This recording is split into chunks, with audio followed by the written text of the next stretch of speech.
I had been paying for my parents' living expenses, but at TA Christmas party, I found out they earmarking me as a low-educated freeloader. So I cutties and stopped sending them money. The next month, I am Rebecca, a fashion designer. I am currently 26 years old. I was born and raised in a small town in the countryside.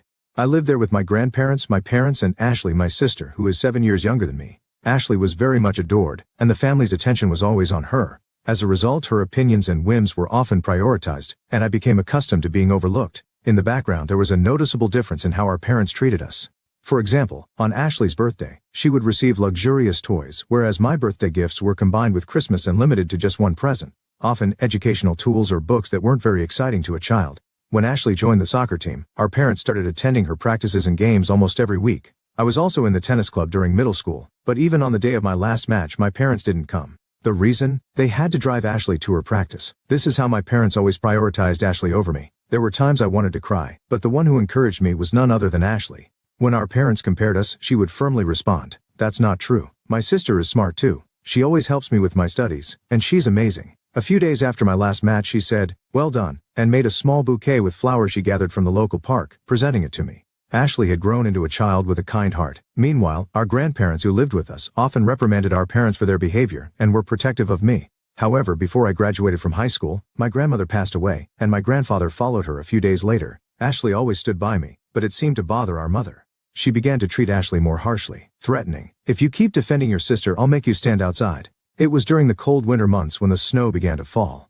I didn't want Ashley to suffer such treatment, so I had no choice but to say, "You don't have to worry about me anymore." Afterward, Ashley stopped defending me and began to focus on sports and studies under our parents' roof, enjoying peaceful and happy days. The consecutive funerals of our grandparents also affected our parents, who claimed they had no savings, and easily denied my wish to attend university. I wanted to study design, but my parents didn't approve. After graduating from high school, I had no choice but to find a job. Still wanting to work in design, I moved away from home and joined a company that produced a small fashion magazine. My main job was clerical, but I wanted to try designing, so I persuaded my boss to let me assist the designers. Working in an office while being exposed to professional designers' work every day was also a reality check.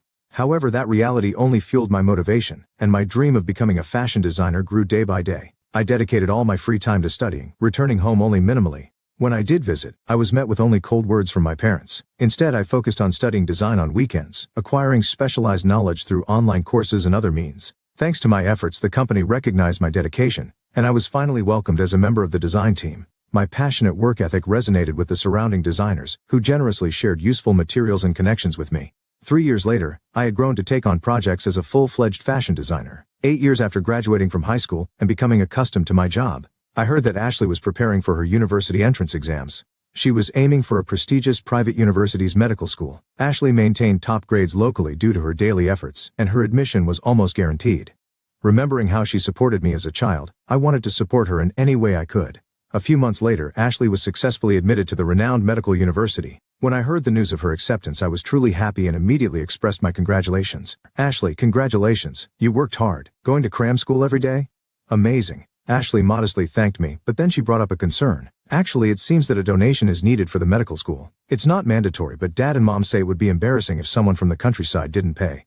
So it would be better to pay, right? But you know our family's finances are stretched thin with my tuition and living expenses, right?" Ashley herself offered to manage her living expenses with part-time work, but the story with the medical school was different. It was clear that the amount of study required left no room for part-time jobs. While a donation might be necessary, the reality was that our family's income, our father being a regular white-collar worker, and our mother working part-time twice a week, couldn't afford it. Attending a private medical school would be a significant burden, even with just the tuition alone. I thought they might be counting on my savings, but I was surprised they didn't ask directly, and instead had Ashley bring it up. Despite my growing disappointment with our parents, I decided to honor Ashley's request and help with the donation and other expenses necessary for her admission. Thus, Ashley rented an apartment near the university and started her new life. The apartment wasn't too far from where I lived, and I was ready to help whenever needed. However, Ashley seemed to be enjoying her university life, and whenever I reached out, her responses were always indifferent. Still, she frequently sent requests like, "I want to eat this," or "Please send me that." Reluctantly, I arranged deliveries and lent her the necessary money, taking over the financial support our parents couldn't handle. Although we occasionally had meals out together, Ashley was aloof throughout, constantly on her phone except when eating. Any attempt at conversation was dismissed with a simple, "I'm busy with studies," and we hardly had any meaningful discussions. Every time I encountered her cold attitude, I grew increasingly perplexed. When did we start drifting apart like this? Today's meal also felt as if I had forced her to come, judging by Ashley's reactions. Trying to change the atmosphere, I brought up a lighthearted topic about home. Well, as long as you're doing well, Ashley, that's probably enough for mom and dad, right? Upon mentioning this, Ashley suddenly stared at me and smirked coldly. Of course, I'm a famous medical student and you're just a high school graduate designer. Dad and mom aren't worried about you. It's a job that doesn't even require a qualification, she said. Her harsh words squeezed my heart painfully. What do you mean by doesn't need a qualification? I asked. Just what I said. You say you're a designer, but anyone can do that nowadays just by looking it up online. Even my friends can easily set up websites. Aren't you embarrassed to be doing such a job? Maybe you should at least get a certification. Oh, but that might be hard for a high school grad. I've worked hard to get where I am in my job. How can you belittle me like this, Ashley? What happened to you? I said, my voice shaking. Ashley glared at me with irritation and clicked her tongue. Mom and dad say it every day. They say that I'm outstanding, getting into a prestigious medical school, but it's embarrassing that their eldest is just a high school grad. They say the future doctor should take care of her sister so she doesn't get any more jealous. That's why I reluctantly contact you and dine with you. Those words revived memories from our childhood. Our parents had always compared us. Ashley is smart and reliable, while Rebecca is clumsy, stupid, and useless, they would say directly to my face. Those memories stabbed at my heart and I felt suffocated, dizzy from the shock. I lowered my head to endure the pain. Thinking I was crying, Ashley snorted softly and said, "Well, I'll be going ahead then," and quickly left the table.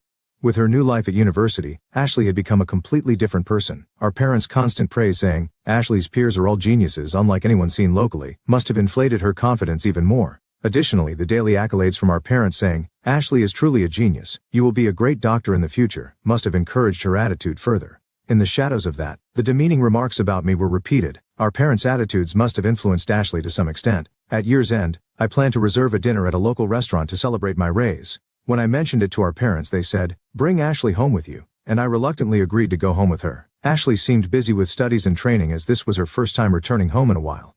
Perhaps because of that, from the moment she arrived, our parents nearly ignored me, focusing solely on her. At night, they gathered neighbors, relatives, and even Ashley's former classmates who remained locally.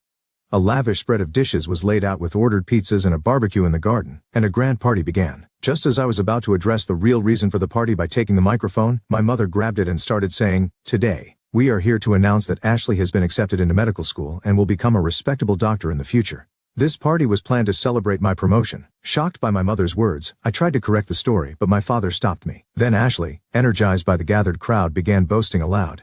"My mother wants me to come home more, but I'm studying at a prestigious private university and moreover in the medical department. So you must understand it's not easy for me to just come home.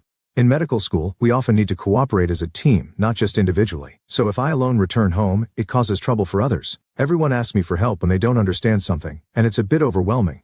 I quietly slipped away into the kitchen, pretending to prepare the stew. However, Ashley's boastful words still reached my ears. While it was inevitable that our parents and relatives would praise Ashley, it must have been painful for the neighbors and former classmates to hear her boasting. As Ashley's monologue continued one-sidedly, a neighbor, tired of listening, took the opportunity when I brought some drinks to strike up a conversation. "By the way, Rebecca, you're working hard in design, aren't you?" But Ashley and her parents immediately shook their heads and denied it. "She's trying sort of, but not much can be expected. It's embarrassing that Rebecca is just a high school graduate. She's so different from Ashley," my mother said with a hint of disdain. My father agreed, nodding. Yes, while my sister sitting beside them seemed to understand that she was being praised, displaying a proud smile. In the room there were many people who had only finished high school and were working, as well as parents with children in similar situations. While alcohol and food were being served, everyone tried to keep a composed expression, but it was evident that they were somehow enduring this situation. The only ones who seemed unaware were my parents and Ashley. I couldn't stand the unpleasant atmosphere, and tried to leave without saying a word. However, Ashley stopped me. "You come back home quite often, don't you?" "I can come back with confidence because I study hard every day. But maybe you don't mind because you lack both academic credentials and pride." Ashley laughed loudly as she said this. Even though my father said, "Hey, that's not a nice way to speak," he was laughing a little too. I was speechless at her words and felt anger welling up. "Good for you, Rebecca. You don't have to come back next year," I replied with a trembling voice, cutting her off as the people around us looked on with concern. I put down my tray and grabbed my coat and bag. While I was getting ready to leave, Ashley and the others were grinning and exchanging looks. "If you're going to say that, I'll do as you say. I'll never come back." A volcanic rage was stirring inside me, yet all the words that came out were cold and emotionless. I no longer had any feelings for my parents or Ashley.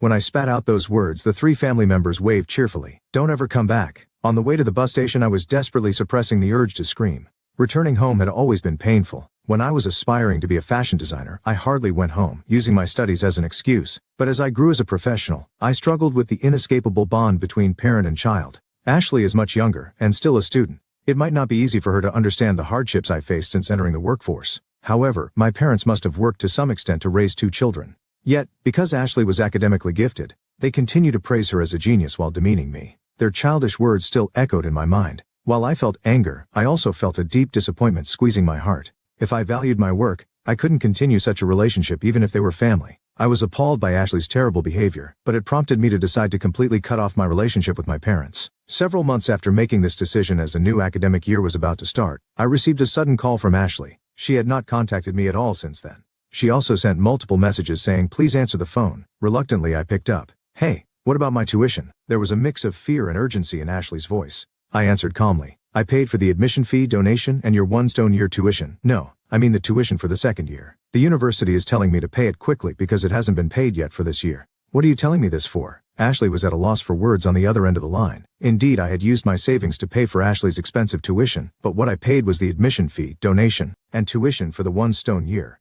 As a result, my savings had decreased significantly, and I had planned to make further payments gradually, so the tuition for the following years was, of course, still unpaid. After treating me so coldly, as if we had cut ties, to ask me for tuition was shocking. The only thing I was asked to help with was the donation, wasn't it? I only assisted with the tuition because I was being overly helpful. Didn't mom and dad allow you to go to a private university because they could afford the tuition, unlike when I was your age? Or did you apply without thinking about the money? That's not true, but living expenses and travel costs are quite hard because many of my classmates are wealthy, and I have those social obligations too. My parents helped with that, but they said they couldn't afford the tuition and told me to ask you. The reason I had financial flexibility was significant. I had switched to a major design firm to further advance my career in fashion design. Having established a certain level of success, my salary had increased dramatically. Moreover, because I was so busy with work, my salary and bonuses were accumulating rapidly. I had told my parents about the job change, so they probably thought from the beginning that with my help, they could pay for Ashley's tuition. Furthermore, they probably assumed I could also help with the tuition because they knew about the donation, so the savings originally meant for Ashley's leisure and wasteful spending had disappeared. Yet I no longer felt forgiving toward her. It would have been easy to support the tuition, but I refused Ashley's request. Days later, when my parents contacted me again, I rejected their offer. They spoke to me over the phone with panicked voices sounding accusatory, which only sank my heart further. At that moment, I realized I could no longer return home.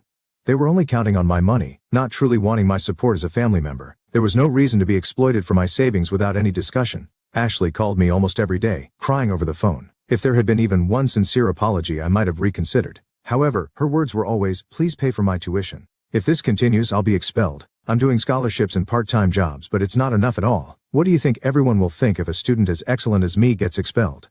I'll pay back the money once I become a doctor. We're family, so please help me." The messages left on the answering machine were all similar. Among them was a surprising statement. "If you're worried about not being able to come home, I'll tell them that too." After backing up these messages, I immediately deleted them from my smartphone. Then I sent a message to my sister and decided to completely block her contact. I think people who look down on others should not become doctors. Thus, I cut off contact with my family and welcomed a new spring. I heard from a relative who had been asked for money that Ashley's tuition for the 2nd year was somehow paid through scholarships and loans from various relatives. However, there was no longer any leeway to send her living expenses, so she had to start working part-time. Balancing work with a massive amount of daily studying, frequent exams and practices turned out to be harder than expected. Eventually, Ashley failed many credits and had to drop out 6 months later. I had been assisting not only with tuition but also by sending money home. After cutting ties last year, I stopped doing so. Without meeting again, Ashley, whose pride was completely shattered, returned to our financially struggling parents who were barely making ends meet. Although Ashley was academically capable, the funds for her education had already been depleted. Nonetheless, she didn't look for work locally. Instead, she spent her days playing games and venting her anger and isolation. I heard from a neighbor that voices arguing could be heard from the house at night. Since our parents had always doted on Ashley, they seemed unable to stand up to her. When I saw my parents in the neighborhood, they always looked exhausted. People around them avoided contact and hardly ever spoke to them. One day, perhaps due to excessive stress, my father caused an unexpected incident on the train during his commute. He made inappropriate contact with a woman standing next to him, was noticed by other passengers, detained on the spot and arrested by the police. Fortunately, a settlement was reached, and it did not turn into a criminal case. However, due to this incident, my father was forced to resign from his job. My mother started looking for work, but having only part-time experience, she was unable to find a stable job that provided a steady income. My parents tried to contact me and even attempted to reach out through relatives, but it didn't go well. The content they asked the intermediaries to convey was reportedly intimidating.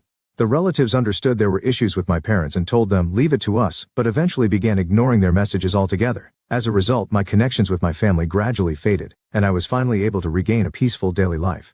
From what I've heard from relatives, there are bad rumors about Ashley, who is now reclusive, and my unemployed father, who looks frightening, causing them to be avoided by those around them. My mother, feeling overwhelmed by the situation, has disappeared without a trace, and I can no longer get in touch with her. The remaining two, without any source of income, seem to be living almost like homeless people.